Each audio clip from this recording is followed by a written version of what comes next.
बिस्मिल्लाहिर्रहमानिर्रहीम। अस्सलाम वालेकुम स्टूडेंट्स। लेटर पढ़ रहे हैं हम।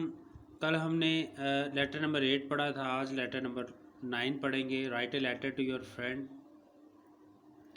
अपने दोस्त को ख़त लिखे कॉन्ग्रेचुलेटिंग हिम, उसे मुबारकबाद देने के लिए, on the marriage of his sister, उसकी बहन की शादी पर। आपने आपके दोस्त की बहन की शादी है तो आपने उसको मुबारकबाद देने के लिए ख़त लिखना है। डियर रिजवान, प्यारे Rizwan, I am very pleased, मुझे बड़ी खुशी है, टू लर्न, जान कर, अबाउट द मैरिज सेरेमनी, शादी की तकरीब के बारे में, ऑफ योर सिस्टर, आपकी बहन की। मुझे आपकी बहन की शादी की तकरीब के बारे में जानकर बहुत खुशी हुई। एक्सेप्ट, कबूल करें, माई हार्टिएस्ट कॉन्ग्रेचुलेशन, मेरी दिली मुबारकबाद, ऑन दिस ओकेजन, इस मौके पर। इस मौके पर मेरी दिली मुबारकबाद कबूल करें। I have received your invitation, मुझे आपका दावतनामा मिल गया है। आई हैव रिसीव्ड, मुझे मिल गया है, योर इन्विटेशन, आपका दावतनामा, card, but I do not think, लेकिन मेरा नहीं ख्याल, I will be able to attend, कि मैं शिरकत कर सकूँगा, द सेरेमनी, तकरीब में। मुझे आपका दावतनामा मिल चुका है, लेकिन मेरा नहीं ख्याल कि मैं इस तकरीब में शिरकत कर पाऊँगा, as I will B busy, क्योंकि मैं मसरूफ़ होऊंगा, इन माई एग्ज़ाम्स, मेरे इम्तहानात में, क्योंकि मैं अपने इम्तहानात में मसरूफ़ होऊंगा, इसलिए मुझे नहीं लगता कि मैं शादी की तकरीब में शिरकत कर पाऊँगा। Convey my congratulation, sorry, I really feel sorry for that, मुझे वाकई इसके लिए अफसोस है। किस चीज़ के लिए अफसोस है? कि मैं शादी की तकरीब में शिरकत नहीं कर पाऊँगा। कन्वे माई कॉन्ग्रेचुलेशंस, मेरी मुबारकबाद पहुँचा दें, एंड बेस्ट विशेस, और नए ख्वाहिशात, to all the members of your family, अपने तमाम फैमिली मेंबर्स यानी ख़ानदान के अफराद तक। योर सिंसियरली अदनान, तो आपने यहाँ पे XYZ लिखना है अदनान की जगह पे।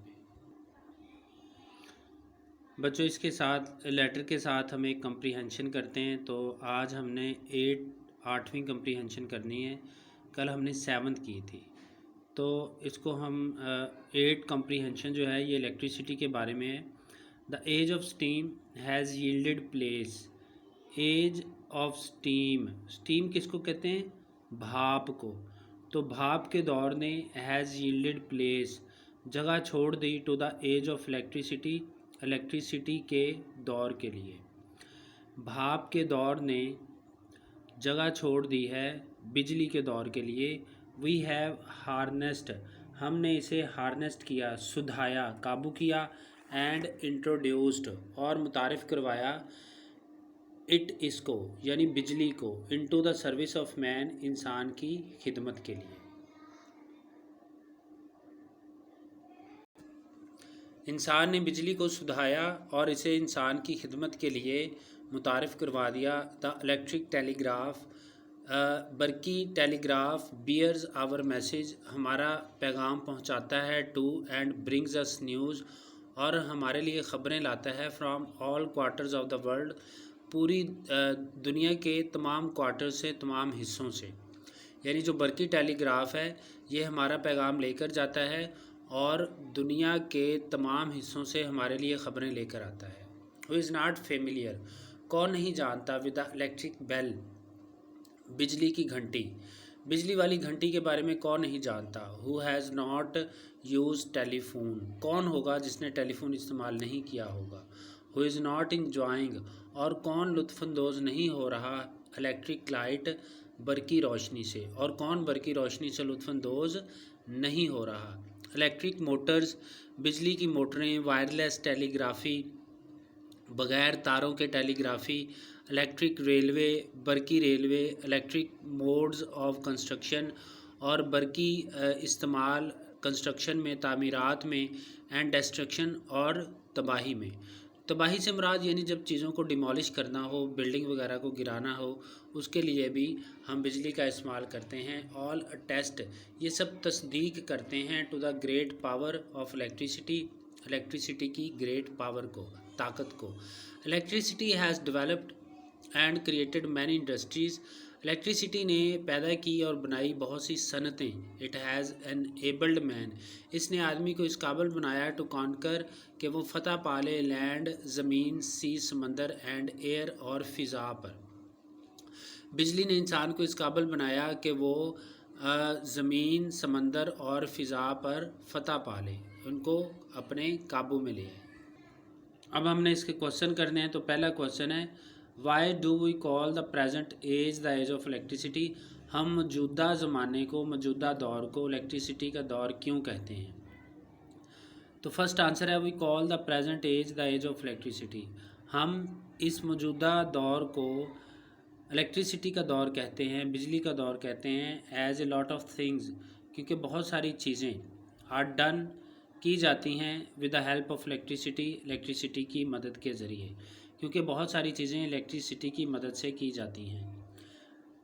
क्वेश्चन नंबर 2 है, which age has yielded place. कौन से दौर ने जगह छोड़ दी to the age of electricity, बिजली के दौर के लिए। 2 है answer, the steam age. Steam age ने हैज़ यील्डेड प्लेस, जगह छोड़ दी to the age of electricity, electricity के दौर के लिए। भाप के दौर ने बिजली के दौर के लिए, ज़माने के लिए जगह छोड़ दी। तीसरा क्वेश्चन है, how do we send and receive messages. हम किस तरह, हाउ कैसे, डू वी सेंड हम भेजते हैं, एंड रिसीव और वसूल करते हैं, मैसेजेस पैगामात। तो थर्ड आंसर है, we use telegraph, telephone and wireless. हम इस्तेमाल करते हैं टेलीग्राफ का, टेलीफोन का और वायरलेस का, to send and receive messages, messages भेजने और वसूल करने के लिए। क्वेश्चन नंबर 4 है, state some important uses. State बयान करें सम इम्पॉर्टेंट यूजेस, कुछ अहम इस्तेमालात ऑफ इलेक्ट्रिसिटी, इलेक्ट्रिसिटी के कुछ अहम इस्तेमालात बयान करें। रेलवेज़, 4 नंबर आंसर है, Railways, factories and mills work with the help of electricity.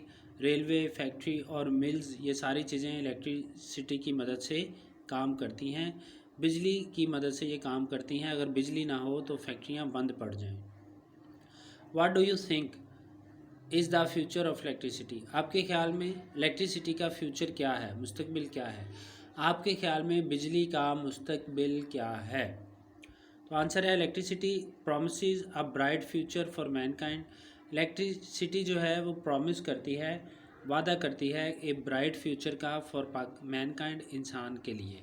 यानी जो बिजली है वो प्रॉमिस करती है इंसानियत के लिए एक रोशन मुस्तकबिल। ये हमारा हो गया 8 नंबर कम्प्रीहेंशन। कल इंशाल्लाह कंटिन्यू करेंगे। बच्चों कोई भी क्वेश्चन हो आपके माइंड में तो ज़रूर पूछना। अल्लाह हाफिज़।